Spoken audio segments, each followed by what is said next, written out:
Hi guys, welcome back to the channel. कैसे हो आप सब लोग? आई होप आप सब अच्छे होंगे। Ashish this side. In last video सार हमने डायरेक्ट एंड इनवर्स प्रोपोर्शन का इंट्रोडक्शन देखा था।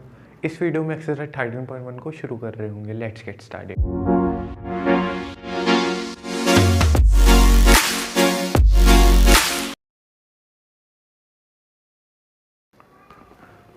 देखो यार, हमारा पहला क्वेश्चन क्या है। पहले क्वेश्चन में इसने हमें पार्किंग टाइम दिया हुआ है और पार्किंग चार्जेस दिए हुए हैं। जैसे जैसे टाइम बढ़ रहा है पार्किंग चार्जेस भी बढ़ रहे हैं। हमें चेक करना है जो हमारे पार्किंग चार्जेस हैं वो पार्किंग टाइम के साथ डायरेक्ट प्रोपोर्शन में है या नहीं। ठीक है, इसमें हम पार्किंग चार्जेस को मानेंगे x1, x2, x3, x4।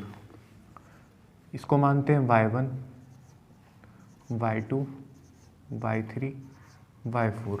तो यार देखो, ये डायरेक्ट प्रोपोर्शन में हमें चेक करना है डायरेक्ट प्रोपोर्शन में है या नहीं। डायरेक्ट प्रोपोर्शन का क्या मतलब है यार, एक चीज़ के बढ़ने से दूसरी चीज़ भी अगर बढ़ रही है विथ सेम रेशियो तो हम बोलेंगे वो डायरेक्ट प्रोपोर्शन में, यानी कि x अगर बढ़ रहा है और y भी बढ़ रहा है और अगर उनका ratio with same ratio same आता है तो मैं बोलूँगा वो डायरेक्ट प्रोपोर्शन में होंगे। किस वजह से? अगर उनका रेशियो सेम आएगा।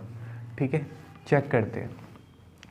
जैसे पहला गया यार मेरे पास, डायरेक्ट प्रोपोर्शन की कंडीशन क्या होती है, x1/y1 equal to x2/y2 equal to x3/y3 equal to x4/y4।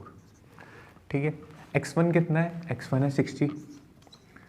y1 कितना है? y1 है 4। ठीक है, x2 कितना है? x2 100 है। और y2 कितना है? y2 8 है। x3 कितना है? x3 140। और y3 कितना है? y3 12। x4 कितना है? x4 180 है। और y4 कितना है? y4 24 है। अगर इन सबके रेशियोज इक्वल आते हैं तो मैं बोलूँगा डायरेक्ट प्रोपोर्शन है। ठीक है, पहले इसका रेशियो निकालते हैं। इसका आएगा यार 15/1। इसका रेशियो निकालेंगे तो ये आएगा 25/2। इसका रेशियो निकालेंगे तो ये आएगा यार हमारा 70/6, यानी कि 35/3। इसका रेशियो निकालेंगे तो ये आएगा यार 30/4, यानी कि 15/2।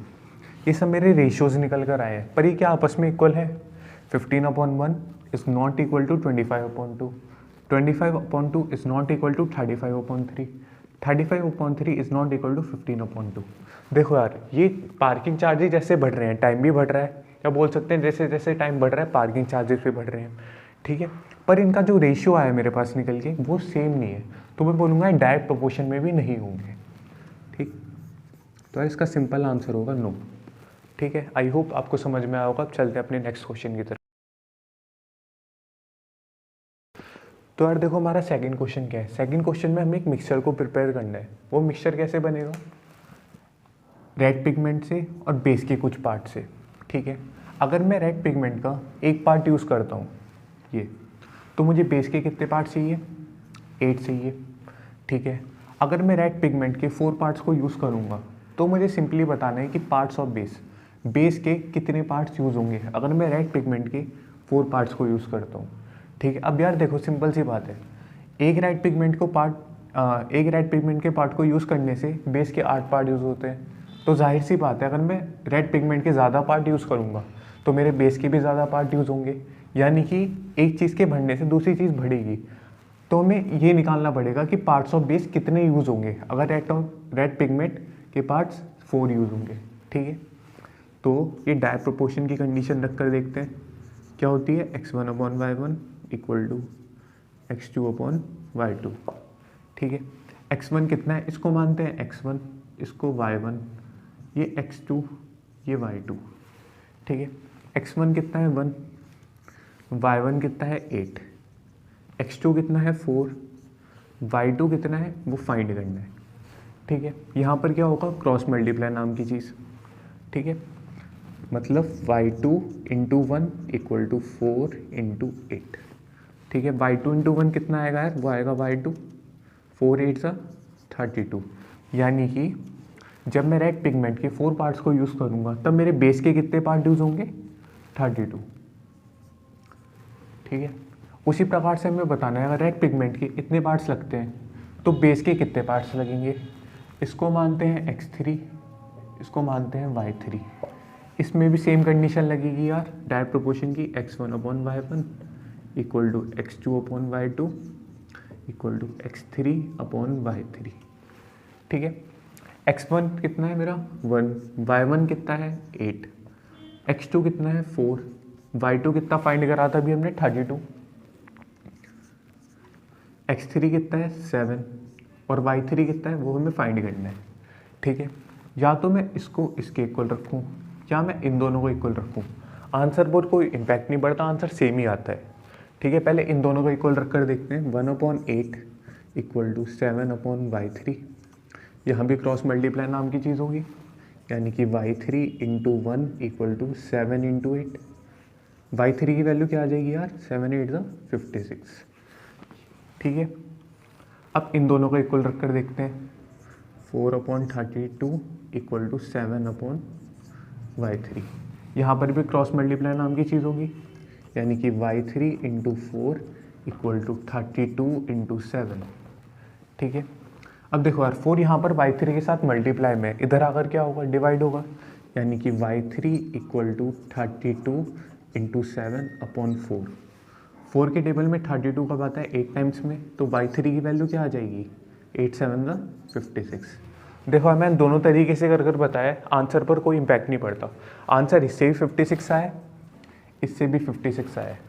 ठीक है, यानी कि जब मैं रेड पिगमेंट के 7 पार्ट्स को यूज़ करूँगा तब मेरे बेस के कितने पार्ट्स लगेंगे 56। उसी प्रकार से मुझे बताना है अगर रेड पिगमेंट के 12 पार्ट यूज़ होंगे तो बेस के कितने पार्ट्स लगेंगे। ठीक है, यानी कि इसमें क्या होगा x1/y1 equal to x2/y2 equal to x3/y3, इसको मानते हैं x4, ये है y4। ठीक है, इक्वल टू x4/y4। ठीक है, x1 कितना है, x1 1 था, y1 कितना था, y1 8, x2 कितना है, x2 4 और y2 कितना है 32। उसी प्रकार से x3 कितना है, x3 7 है और y3 कितना है, y3 56, x4 कितना है, x4 तो 12 है और y4 हमें फाइंड करना है। ठीक है, या तो मैं इनको इक्वल रखूं या इनको इक्वल रखूं या इनको इक्वल रखूं, आंसर पर कोई इम्पैक्ट नहीं आएगा, आंसर सेम ही आना है।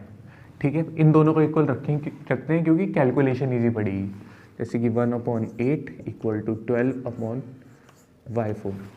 ठीक है, इन दोनों को इक्वल रखा, क्रॉस मल्टीप्लाई नाम की चीज़ होगी, यानी कि y4 into 1 equal to 12 into 8।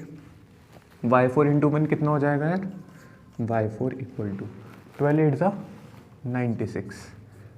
ठीक है, यानी कि मैं रेड पिगमेंट के 12 पार्ट्स को यूज़ करूँगा तो मेरे बेस के कितने पार्ट्स यूज़ होंगे 96।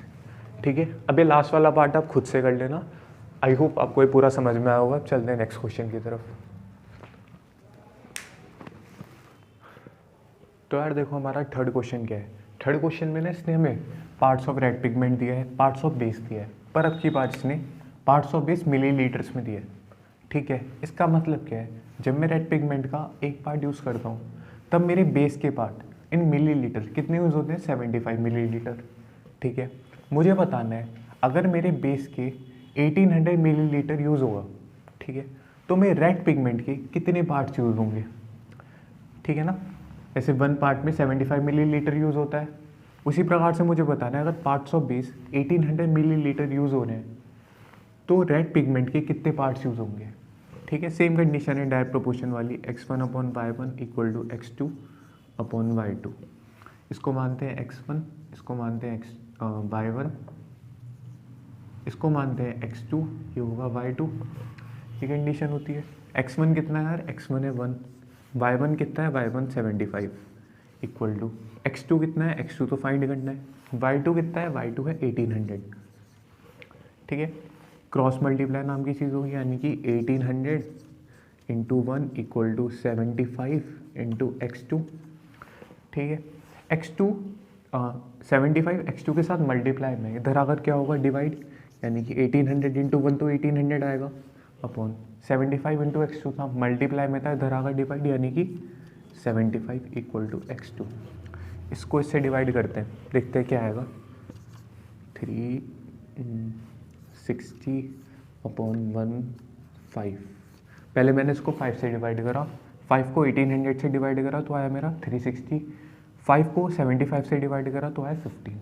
अब 15 से डायरेक्टली इसको डिवाइड करेंगे तो ये आएगा 24x2।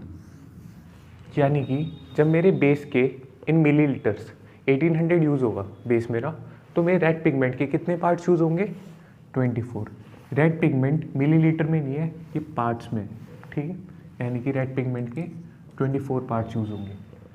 तो यार इसी के साथ इस वीडियो पर लगाते हैं पूर्ण विराम। आई होप आपको तीनों क्वेश्चन अच्छे से समझ में आए होंगे। अब मिलते हैं आपसे अगली वीडियो में, तब तक के लिए take care, have a nice day, bye.